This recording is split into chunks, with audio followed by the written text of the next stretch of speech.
tell your co-workers your salary. Do not tell some of your family members your salary. 9 times out of 10, what you're making is not what Sally's making, is not what Bob is making.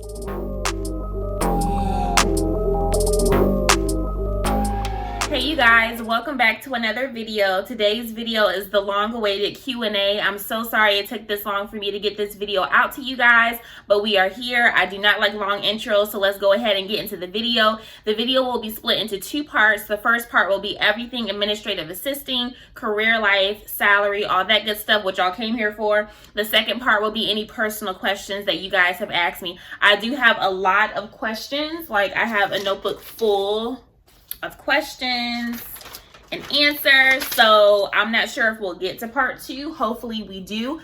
So let's go ahead and get into the video. All right, y'all, so if I'm looking down, I'm looking at my notebook. If y'all watch my channel, y'all know I film with my phone, so I don't have my phone handy to look at. So if I'm looking down, that is why my notebook is right here. So the first question is, did you go to college to become an administrative assistant, or did I start working right after high school? So this is a great question. I did go to college after I finished high school. I went to get my associate's degree. So I do have my associate's degree in fine arts. Y'all are probably like, what? Fine arts? Yes. So my original plan was to go to school for graphic design. I wanted to kind of work my way into game design. I am, you know, a little bit of a nerd. I do like MMORPG games, online games. That's my thing. I haven't had any time to do that lately. So yeah, that was my plan. I love art. I can draw. I'm very creative, but it just didn't work out. And I feel like for me, I wanted something, I guess, more stable. And as I went through school, I just realized that game design and graphic design wasn't for me. I'm too much of a perfectionist, and I feel like I would have drove myself crazy. So I did go back to school to pursue my bachelor's for marketing, but I did not finish. So a lot of you guys were asking me if I have a degree. If so, what is it in? I did take a few semesters of marketing courses towards my bachelor's of science, but I have not finished that degree.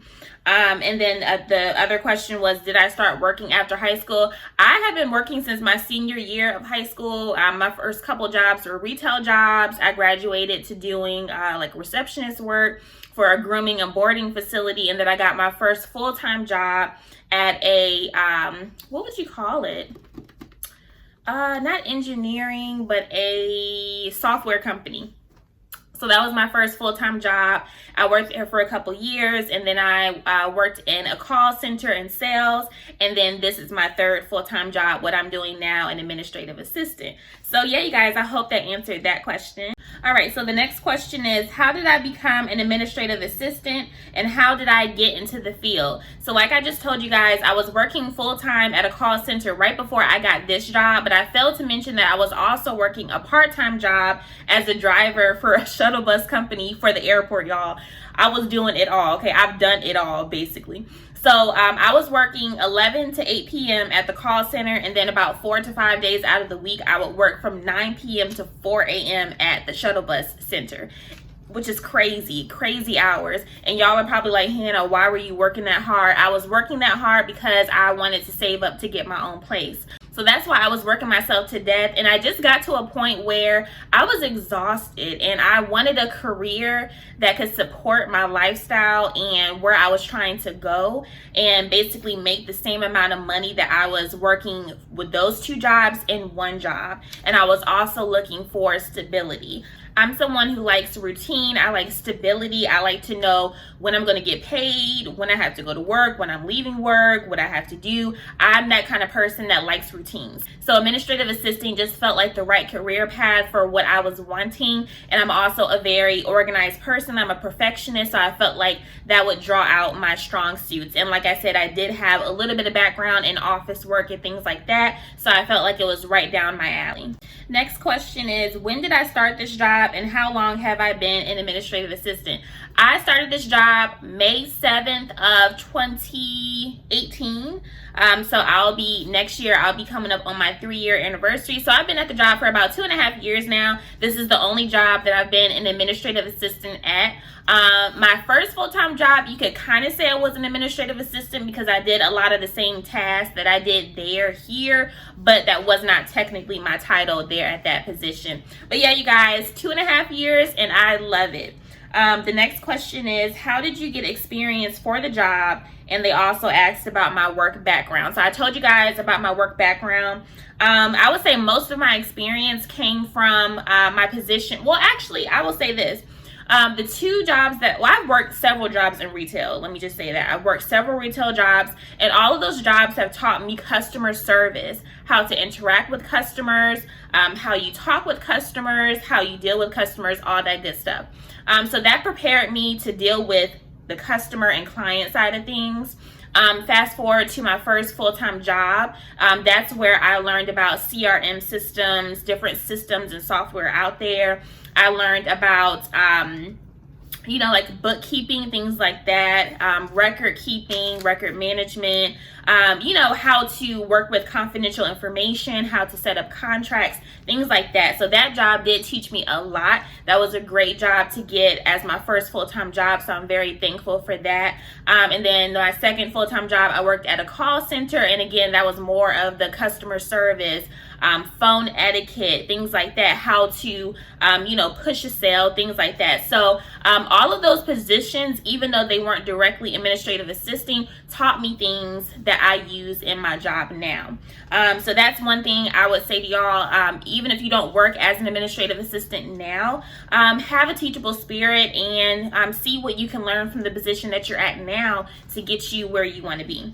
Okay, the next question is, what kind of office do you work in? This is such a complicated question to answer because it's just a weird question. The industry that I work in is not even known to most people. So I will say this.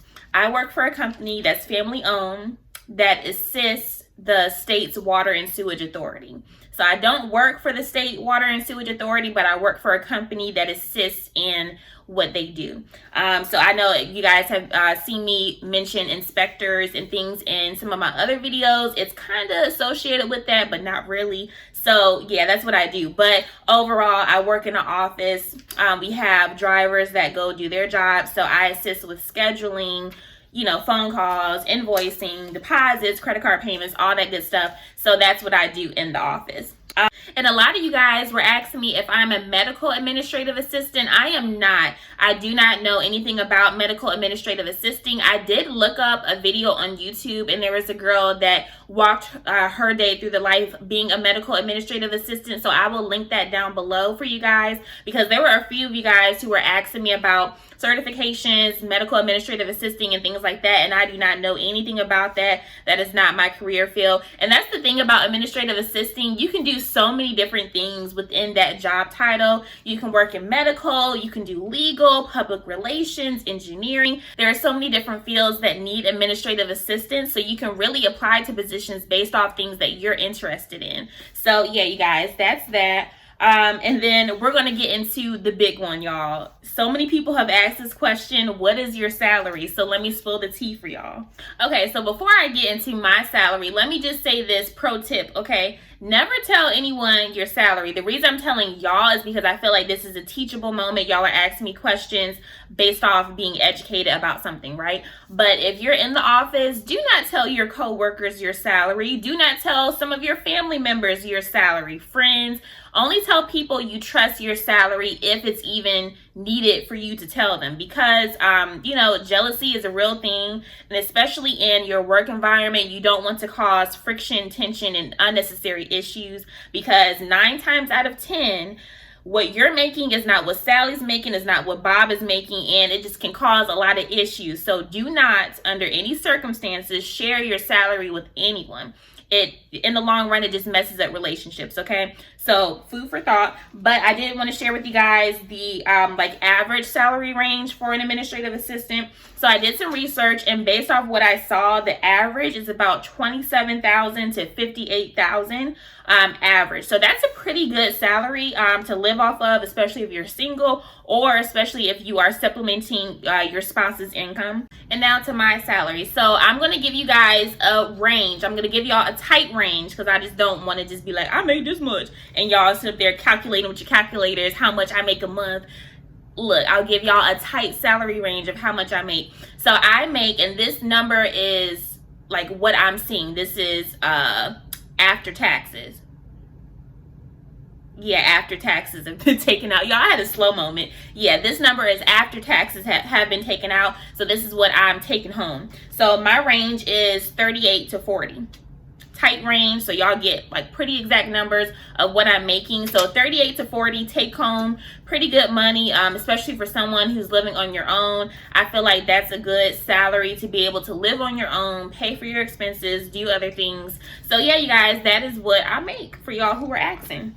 All right, the next question is, where did I find my job? The only two places I recommend as far as online job searching are Indeed and Monster. I've had really good success on both platforms, so I would highly recommend Indeed especially. I just love the flow of it. It's easy to submit your resumes, fill out the questionnaires, and then Monster would be my secondary choice. Mind you, this was like 3 years ago when I was job searching, so things may have changed. There may be other resources that are better, but those are definitely great resources. And if you're, looking for jobs on a smaller scale, like maybe part-time work, go in person.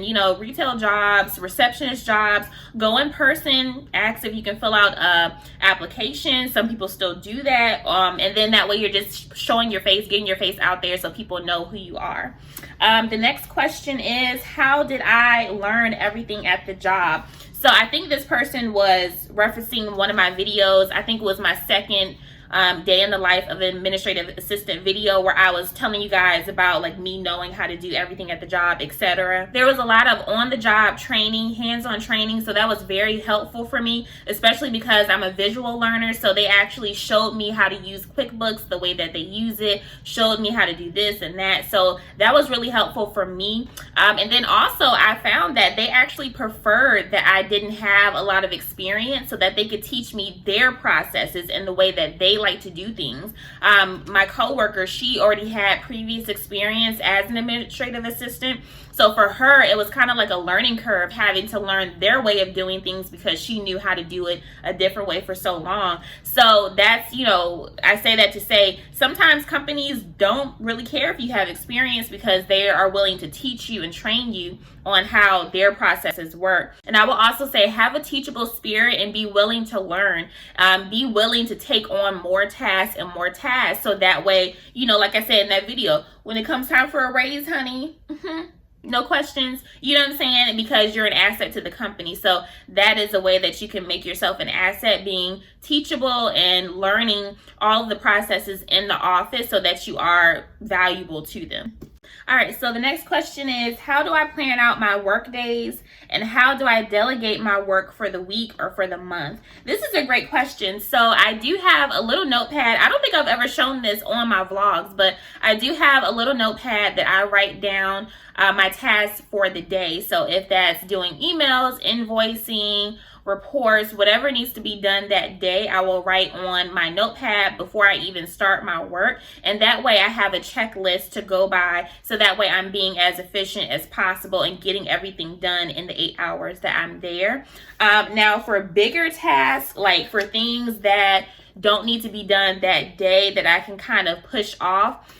For me, that would be things like maybe updating parent accounts that have 50 smaller jobs under that account.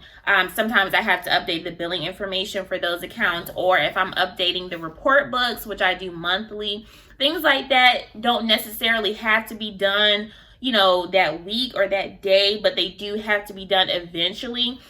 Those things, if I have extra time in the day, I'll work on here, work on there. So that's kind of how I delegate those bigger tasks. And also I would say, if you are someone who's like an executive and you have maybe 1 or 2 people working under you, don't be afraid to delegate tasks to other people, because the finance manager delegates tasks to both me and my coworkers. So, we get it done. He's like, I need you to do A, B, and C today. We get it done. So, they do throw like little curveballs in there, like, oh, I wasn't expecting to do this, but now I have to do this. So, this has to be done first. So your little list that you made goes to the side and you can work on doing those things tomorrow, if that makes sense.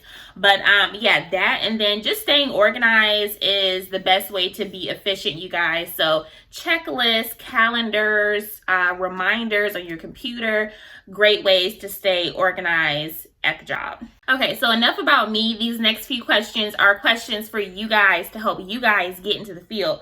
So Someone asks, what degree or certifications do you need in order to be an administrative assistant? So, like I said, I have not finished my degree. I'm still working on it. I'm not quite sure if I want to finish, but that's a whole other discussion for a whole nother day, y'all. But I wrote down just a few ideas off the top of what you guys could major in. Business administration, of course, marketing, accounting or finance, management. And then there's also a degree that's like an organizational professional degree.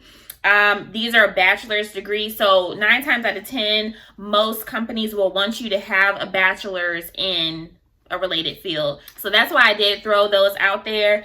You know, it doesn't have to be in a related field, but most companies will want to see that you have your bachelor's degree. Just food for thought, you guys. When I applied to this position, I put down my bachelor's degree, marketing, and then I put from the time I started, and then I left it, I think I put to present. So I let them know that I was still working on my degree, but let them know that, you know, I'm going to get it, but you know, I'm still a work in progress. So if you guys are in the same boat where you're working towards it or not sure if you want to finish or whatever, but you want to go ahead and get yourself in the career field, don't be afraid to put that on there on your resume and still apply to those positions, because like in my case, you never know what door may be open for you. You never know, you know, what opportunities may be out there for the taking. So you just have to be aggressive and you have to put yourself out there, and if you want it, go get it, okay? And I also wanted to talk about certificates. Now, for this part, I'm going to read this because I want to make sure that I'm saying everything correctly.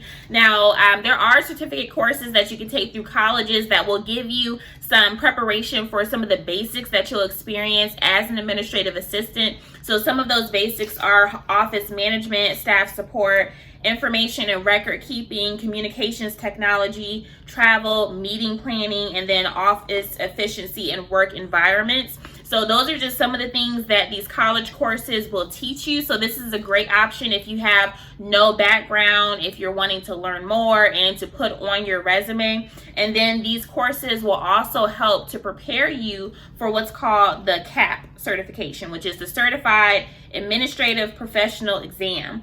So that's offered through the International Association of Administrative Professionals. I will put their website link down below for more information about their organization. But just read on their website and see what kind of certifications, courses, and things like that you can take through them, just to give you a boost and get you more familiar with what the field entails. So that's that. The next question is, what experience do you need to become an administrative assistant? Is it hard finding a job as an administrative assistant with no experience? And how to get experience if you don't have any? So I broke this question down into 3 parts. So let's go ahead and get into it. So typically most positions will want, y'all, first of all, if you hear Charlie over here snoring, he is knocked out. Second of all, I'm hoping that my light doesn't fall, so let's just ignore that.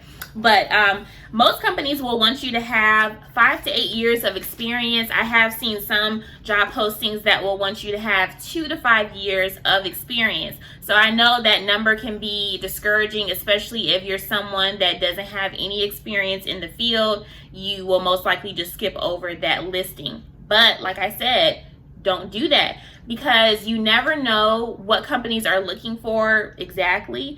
You never know what kind of impression you can make on a company. Now, I will say you have to have some kind of related experience. You can't just, you know, work in a construction company, you know, doing woodworking and then decide that you want to do administrative assisting and just go apply to the job and interview for the job, and you know nothing about office work, you know nothing about customer service. So I say that, you know, to say that you do need to have some kind of related experience that accumulates to that 5 to 8 or 2 to 5 years that they're asking for. So that way, when you have your phone interview or your in-person interview and they ask you what you're bringing to the table, you can go back and reference those past positions and let them know why those past positions account for what they're asking for in that experience. So I hope that makes sense. And the second part to the question is it hard finding a administrative assistant job without experience?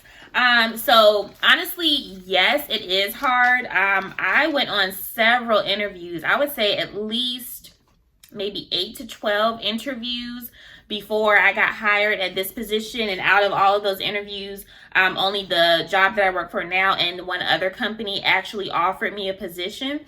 So yeah, it is difficult. I did, like I said, have some related experience. So that's kind of what helped me get into the field. But it's hard, but it's not impossible. Keep trying, especially if it's something that you know that you'll be good at and something that you want. So I would just say you just have to work a little harder to prove yourself, beef up your resume, try to pull as many things from your past work history as you can that will highlight what you can do for the company, and also references. If you have great references, ask them to do a little write-up for you that you can add to your resume to help promote you for job interviews and things like that. The third part to the question was, how do you get experience if you don't have any? So I did write down a few places that you can start. So let me read that off to you guys. A receptionist. Receptionists are great positions to start for that are kind of like entry level, so to speak.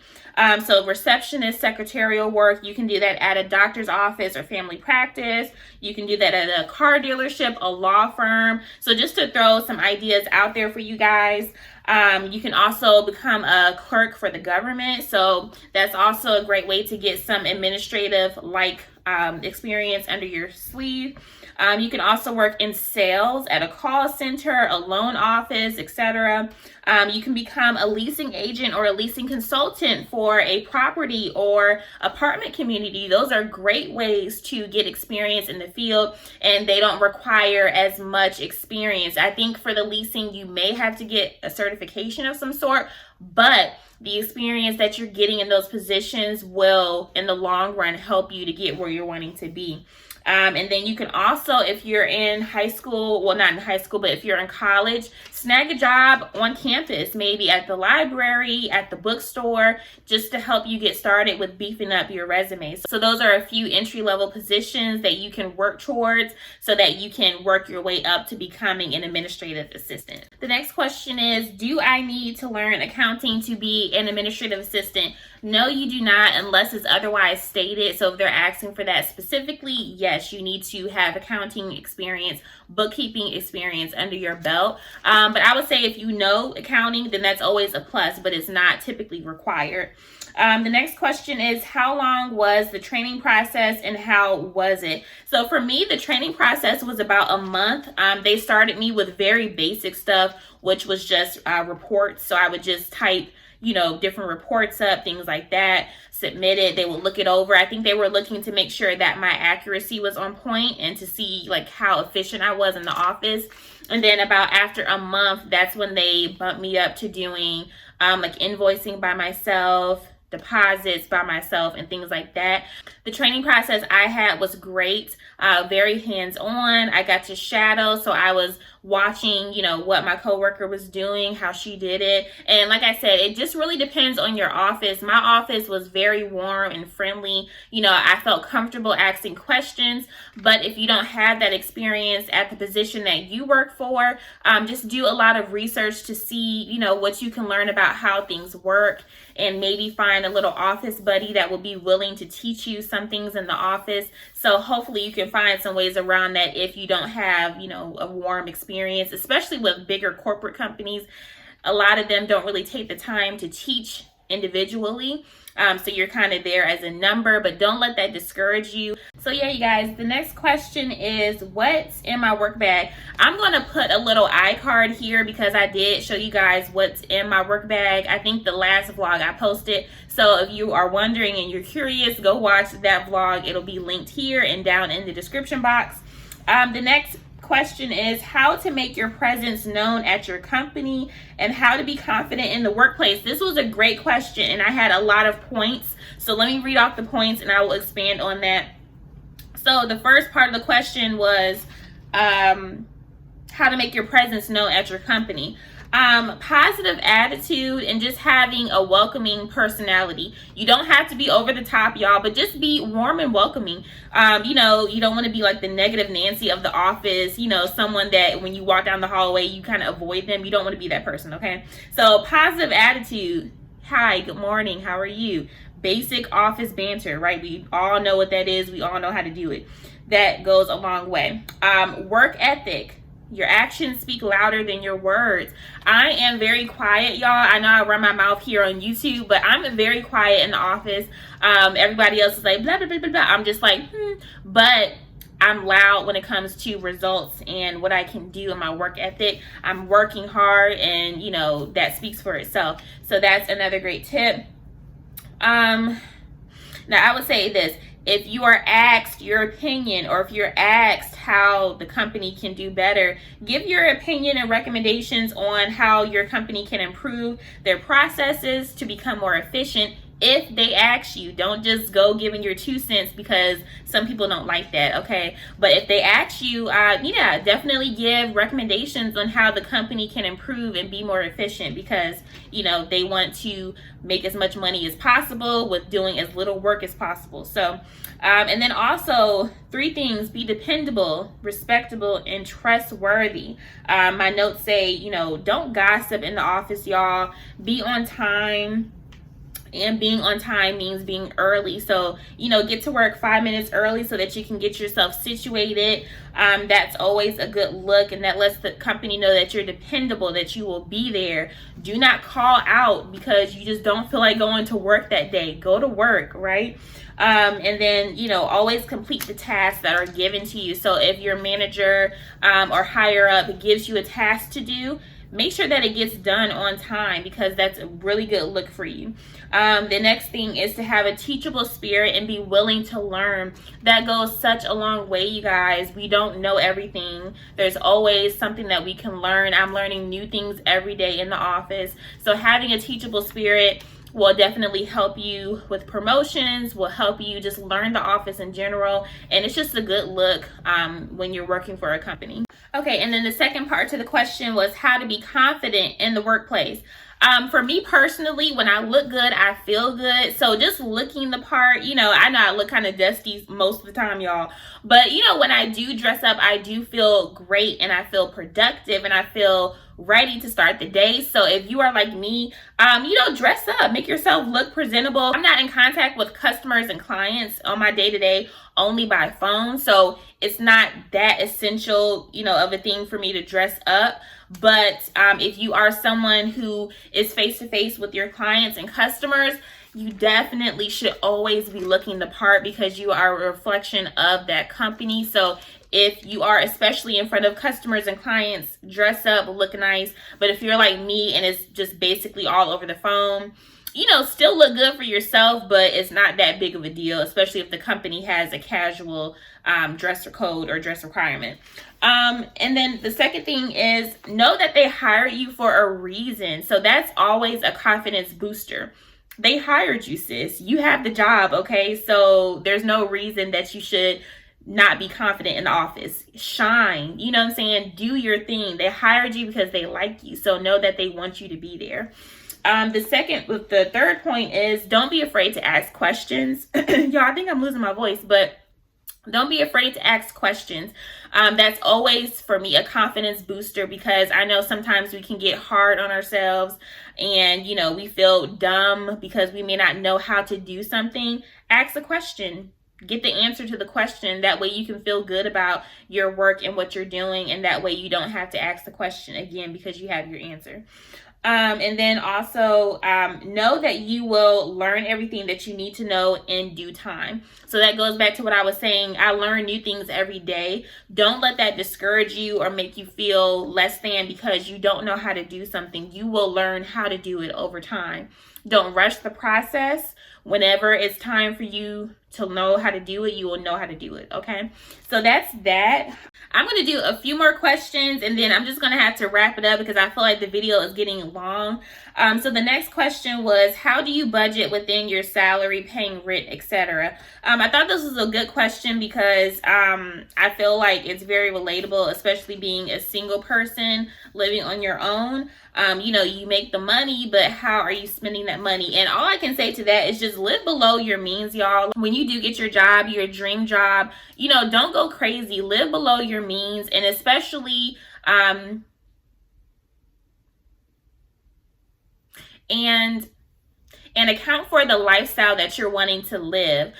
So if you're someone that likes to travel, or if you like to eat out a lot, okay, yeah, you may be able to pay your rent and other bills, but will you have money left over to live comfortably and live the lifestyle that you want to live? So that's like my biggest tip. I won't go over like specific budgeting. I do have a budget that I do every time I get paid. So, you know, I would definitely have a written budget, but for the most part, when you're searching for a job or once you've gotten that job and maybe you're moving out of your parents' home or wherever, make sure that you are living below your means because you don't want to get to a point where you're overwhelming yourself or to the point where you have to take on a part-time job unnecessarily because you are living too extravagantly. So that's what I have to say about that. The next question is, am I wanting to do YouTube full time or keep my career and do YouTube on the side? This is a great question. I've kind of gone back and forth about it, but honestly, y'all, I feel like, I mean, I don't know, my YouTube could take off at some point, but I honestly feel like for me, in order for me to even think about doing YouTube full time, I need to be making like some big change, okay? Like 10 grand a month, you know, all my debt and bills paid off, honey. Like, that's the kind of lifestyle I would need in order for me to do YouTube full time. But yeah, that's, you know, I don't know if that's going to happen. I don't know. But that's what I would need in order for me to do that. I like doing YouTube on the side. It's a great little side income. I like doing it as a hobby. But, you know, going back to my original point, I like stability. So I don't think I would ever want to do YouTube full time. I like stability. I like knowing how much I'm going to get paid, when I'm going to get paid, and not having, you know, anything up in the air about it. So yeah, y'all, probably not. Okay, the next question is advice for high school students aspiring to become an administrative assistant. So I do have a few points for you guys. My first point is don't stress it. You guys are in high school, okay? You're high school. Research and prepare, but don't stress it. Don't overwhelm yourself. You know, you will see that sometimes your mind changes, but if you are firm about becoming an administrative assistant, definitely try and find part-time or full-time work experience if you can handle that workload to go along with your studies. If you're someone who's going to college after high school, if you feel like it's too much, don't do it. There's always other options, internship opportunities that may come up in the future. But if you're someone that feels like they can handle a job in addition to their studies, definitely do that because that can only help. And then try to get that work experience as early as possible. So like I said, I started working when I was in high school. If that's an option for you, why not, right? And then also when you do start working, make sure that you have a good work ethic so that way you can build up that good work history and have references to provide for future positions. The next point I have is school is not for everybody, y'all. I am one of those people, y'all. School was not for me. I barely made it through my fine arts associate's degree, y'all. School is just not for me. And I feel like that's one of the reasons why I do not think that I will be going back to finish my bachelor's degree. One, because I'm in the career field of my dreams. So it's like, why go back to school and rack up all that debt unnecessarily?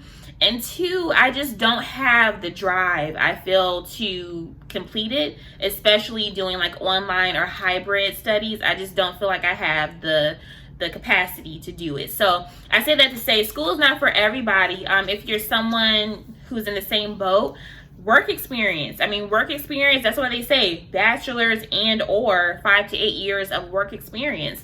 So, you know, get some work experience under your belt. You know, try to, like I said, go for positions that will help you get into that field, receptionist, sales, things like that, and work your way up that way. So it's not a end all be all if you decide not to go to college. And then also a great tip is to create your resume early and to obtain your references early. You can go ahead and start getting your references from coaches, your teachers, and things like that. So definitely keep that in mind. And then also stay organized and create monthly and yearly goals for yourself. That was definitely a thing when I was younger. I used to make lists on lists on lists. So make monthly goals on ways that you can, you know, get to where you're wanting to be. Make a baby step chart where you can make baby steps to reach your bigger overall goal. So that's some advice that I would give to you high schoolers out there. So I hope that is helpful. All right, y'all. And the last question, I just wanted to throw a fun one in here. The last question is, where do you get your tumblers from? Y'all are always asking me about the little tumblers I have in my video. I have one right here. I'll get the other ones, but this one, I have a yellow one and a blue one. This one I got from World Market. I'll have everything linked below if I can. So this one's from World Market. Let me get the other ones for y'all. Okay, and this one with the peaches on it, I got from Kroger for $5.99. So if you have Kroger in your area, look in their like little kitchenware section and you may be able to find this one. And then this one I always get questions about too, the one with the shoes on it. This was actually from one of my old co-workers at a different job, and she was like selling these as a part of like some organization. So this one is so cute. I love this one, but you know, I don't know where she got it from. So yeah, you guys, if you made it to the end, thank you guys so much for watching this video. I hope that I gave you guys some helpful advice, some tips. Comment down below if I did. Let me know what was the highlight of the video for you. Let me know if you have additional questions that you would like me to answer. Maybe we can do a part 2 if it's necessary. I don't know. But I think I covered a pretty broad range of topics in this video. So comment down below. Let me know your thoughts. If you are not subscribed to the channel, be sure to subscribe. And yeah, you guys, I will see you in the next video.